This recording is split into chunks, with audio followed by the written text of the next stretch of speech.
इस बार विधानसभा का नाम है अंता, और अंता का मतलब होता अंत करना। कांग्रेस और भारतीय जनता पार्टी का अंता से आप अंत कर दो। मारवाड़, शेखावाट और बीकानेर डिवीजन के अंदर और शेखावाटी में हम 28 के अंदर इन दोनों पार्टियों का अंत कर देंगे, ये मैं विश्वास आपको दिलाना है। देखिए, इच्छा तो थी 2-2 घंटे हम सब आपके बीच बोलते, समय कम है और नरेश ने भी एक दिन ड्यूटी लगाई। मेरे को आपको ज़्यादा तंग नहीं करूंगा, एक दिन आना मेरे लिए। वैसे तो मेरी पूरी टीम इनके साथ है। सब चुनाव देखा मैंने, जब हेलीकॉप्टर यहाँ 2 चक्कर आपका जोश देखे मैंने, वही 2 राउंड ले अंता के अंदर, तो ऊपर से दिख रहे थे, छतों पे पेड़ों पे भी बैठे थे बच्चे, टंकी पे चढ़े हुए थे सारे के सारे। और ऐसा जोश और जज्बा, और सर्व समाज 36 कौम के लोग जो 11 बजे से लेके अभी 4:30 बजे तक हिले नहीं डुले नहीं, मातृशक्ति बड़ी तादाद के अंदर यहाँ बैठी है। मुझे दुख होता है जब हाडोती अंचल, जहां से भारतीय जनता पार्टी का उदय हुआ था, बीजेपी की शुरुआत हाडोती अंचल से हुई। हमारे साइड में तो बीजेपी कोई जानता ही नहीं था पहले। मेरे जिले में तो मेरे पिताजी झंडा लाए थे, मुझे पकड़ाया, मैंने उनको हटाया, और बाद में जो आपकी हाडोती की रानी थी उससे लंबा संघर्ष हमने किया, और रानी को तो हटा दिया, लेकिन रानी के बदले फिर भजनलाल का अवतार हुआ राजस्थान के अंदर, ये भी आपने देखा होगा। आज मैं भजनलाल के खिलाफ ज्यादा नहीं बोलूंगा। नरेश को काफी ब्राह्मण वोट दे रहे हैं, मुझे लग रहा है ऐसा। वैसे ब्राह्मणों को एक चीज ध्यान रखनी चाहिए, अगर हम लोग नहीं होते तो वसुंधरा नहीं जाती, और वसुंधरा नहीं जाती तो भजनलाल सीएम नहीं बनता। इसलिए ब्राह्मण समाज को समझना चाहिए कि भजनलाल के मुख्यमंत्री बनाने के अंदर भी कहीं न कहीं हमारा पर्दे के पीछे वाया मीडिया रोल है कि मैडम का जादू खत्म किया और भजनलाल अवतरित हुआ। ये वाक नहीं हुआ। हाँ, ये सही है। अभी कानून व्यवस्था राजस्थान के अंदर चौपट हो गई है। इस सरकार के राज्य मंत्री, मैडम का एक बयान पढ़ रहा था मैं, मैडम का दामाद जिसको सीबीआई ढूंढ रही है खुद को, और उसने बोला कि प्रमोद जैन भाया खनन माफिया है। मना किसने किया? 2 साल से आपकी सरकार है।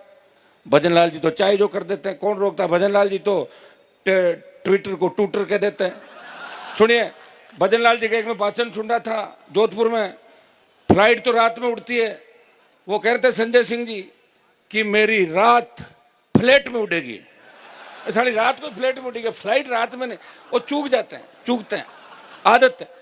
वैसे देश के अंदर अगर जिंदा मोदी को किसी ने श्रद्धांजलि देने की ताकत है, वो राजस्थान के मुख्यमंत्री भजनलाल ही दे सकते। कह दिया मोदी जी को श्रद्धांजलि, और सत सत अकाल, सत सत सत श्री अकाल नहीं, सत सत अकाल के मतलब 100 साल अकाल पड़े। और कोटा के अंदर बोले बुराइयों के साथ हैं, अहंकारियों का साथ देना है। अब देखिए, हो सकता है उनका बाल मन हो, मुझे तो लगता नहीं उनका मन कैसा, किस तरह की बातें निकलती है, या लोग जो देते हैं लिख के उसमें वो पढ़ देते हैं। मुझे कोई बता रहा था कि शिखर अग्रवाल जो उनका सेक्रेटरी है, वो फाइल ले जाता है, आखिरी पन्ना पढ़ाता है जिसमें भजनलाल लिखा, तो दस्तखत कर देते, चिड़ी मार दो आप, ये भजनलाल। ये हालत राजस्थान की है भाइयों। वसुंधरा जी ने इस डिवीजन आपको ही नहीं ठगा, पूरे राजस्थान को ठगा, जाटों को ठगा, हमारे सबको।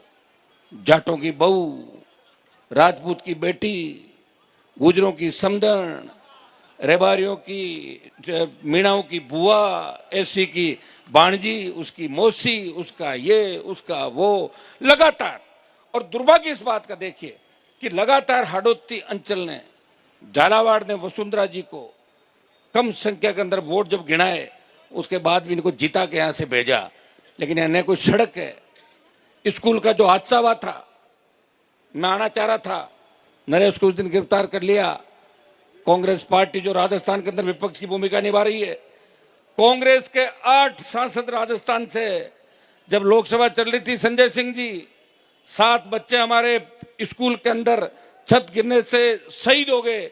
6 ट्राइबल के थे, 1 ओबीसी का बच्चा था। 8 कांग्रेसी लोकसभा के अंदर एक शब्द नहीं बोले। अगर लोकसभा के अंदर भी, नरेश ने मुझे टेलीफोन किया, अंदर से मैसेज किया, भाई साहब इस मामले को उठाना है। मैं तख्ती लेके बेल में घुसा और लोकसभा को रोका कि हमारे बच्चों को न्याय मिलना चाहिए।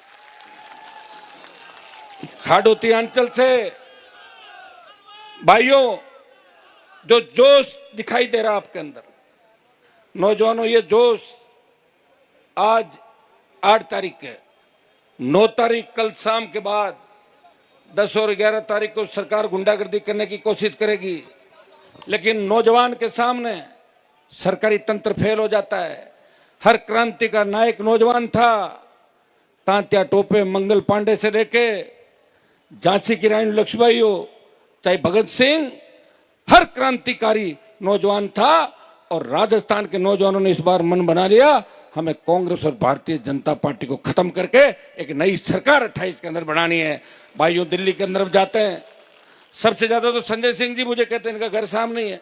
ये कह रहे राजस्थान वालों को हो क्या गया, मगर इनका माइंड सेट है, ये हराने के लिए वोट देते हैं, इसको हरा दो, इससे ज्यादा सोचते नहीं राजस्थान के लोग, इसको हरा दो, फिर बाद में 5 साल निकल गए, 5 70 साल निकल गए, जिताने के लिए वोट नहीं देते। आप शुरुआत करो, शुरुआत करी मैंने 66 साल बाद। राजेंद्र जी भी चुनाव लड़े, खुद के दम पे जीते, मेरे साथ थे, मंत्री थे, दिलीप जी बैठे हैं पीछे, मंत्री थे। लेकिन भाइयों, 66 साल बाद पार्टी बना के इस राजस्थान में संदेश दिया। और जब देश का किसान तकलीफ के अंदर था, हरियाणा, यूपी, पंजाब के अंदर किसान बिलों के बारे में लोगों को समझ थी, और वहां के किसान और मेरे समाज के जब लोग मेरे पास आए, उन्होंने कहा हमारे नेताओं के जंग लग गई, हनुमान जी आप किसान के बेटे हो, मोदी की सत्ता को ठोकर मारो। भाइयों, मैं चाहता तो अमित शाह मोदी के साथ मंत्री बन के और यहाँ घूमता आराम से, लेकिन मेरे भाइयों को जब दुख में देखा तो मोदी की सत्ता को ठोकर मार के 70 दिन शाहजहांपुर हाईवे पे आपने देखा होगा, उसको जाम किया और सत्ता को ठोकर मार के सड़कों पर आपके साथ रहा। जब देश की सेना को ठेके पे दे दिया, सबसे ज्यादा झंडे के साथ अगर आंदोलन के अंदर कूदा और सेना के सम्मान की लड़ाई सबसे ज्यादा कोई लड़ता हुआ नजर आता है, आपका भाई सेना के सम्मान के अंदर अग्निवीर व्यवस्था को खत्म करके उन हमारे पूर्व की भांति सेना भर्ती हो, ये हमेशा मुझे आपने देखा होगा। बात हाडोती अंचल की आई, बात अंता की आई, मारवाड़ का पुराना रिश्ता है। हमारे नेता तो भाषण उल्टे देते थे, जब हमारे अकाल पड़ जाते थे तो कमा के खाने के लिए आते थे कोटा डिवीजन के अंदर। यहाँ की जमीनें अच्छी थी और बहुत अच्छा रिश्ता मारवाड़ और हाडोती अंचल का रहा। लेकिन दुर्भाग्य से आज जिस तरह कांग्रेस और भारतीय जनता पार्टी मिलकर यहाँ काम कर रही है, प्रमोद जैन भाया से लेके धारीवाल जी से लेके 15 जो उदाहरण नरेश ने बताए, ये हाडोती में ही काम नहीं कर रही है, ये हर जगह काम कर रही है।